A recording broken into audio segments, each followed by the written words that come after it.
जिंदाबाद जिंदाबाद जिंदाबाद जिंदाबाद जिंदाबाद रक्षा कौन करेगा? हम करेंगे हम करेंगे। अभी तो अंगड़ाई है।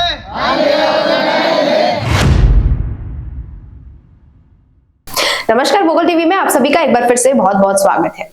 छत्तीसगढ़ में अक्सर ऐसा होता आया है कि गोली पुलिस चलाए या नक्सली, मौत केवल आदिवासी की ही होती है।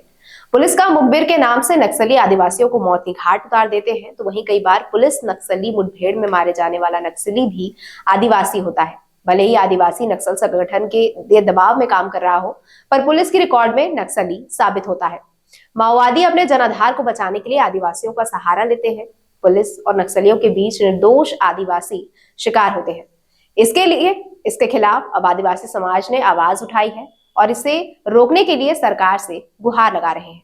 अब तंग आ चुके आदिवासियों ने अपने बचाव के लिए अलग अलग जिलों में बैठक करना शुरू कर दिया है और बैठक में सर्व आदिवासी समाज ने बैठक कर निर्णय लिया है कि अगर अब किसी मुठभेड़ में आदिवासी की मौत होती है तो इसका अंजाम नक्सलियों और सरकार को भुगतना होगा।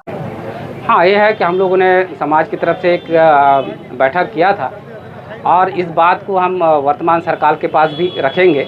हमने पिछली सरकार में ये बात रखे थे, लेकिन पिछली सरकार क्या है अपनी मौका गंवा चुका। इसलिए क्या है इस साल इस सरकार से भी हम उम्मीद तो रखते हैं, लेकिन ज़्यादा उम्मीद भी नहीं रख सकते, क्योंकि नक्सलाइट के मुद्दे पे क्या है सब सरकार अपने हाथ खींचते हैं। इसलिए अभी मुख्यमंत्री से चर्चा करेंगे। चर्चा करने के बाद क्या स्थिति आता है उसके बाद हमारी आप लोगों की बैठक हुई है?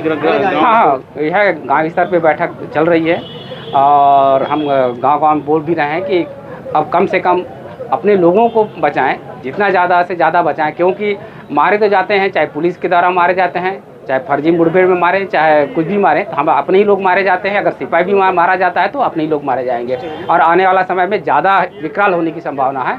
और सरकार की जो मंशा है, चाहे अभी जो केंद्र और राज्य सरकार में दोनों की सरकार हैं, लेकिन इनकी मंशा यहाँ पर नक्सली उन्मूलन के नाम से फोर्स नहीं बिठाया जा रहा है। अभी भी 33 बटालियन जो आने वाली है, उस बटालियन में सिर्फ एक उद्योग घराना के लिए उनको सेव करने के लिए ही लाया जा रहा है। ये कड़ू सत्य है। पर आदिवासी की मौत कैसे रुकेगी?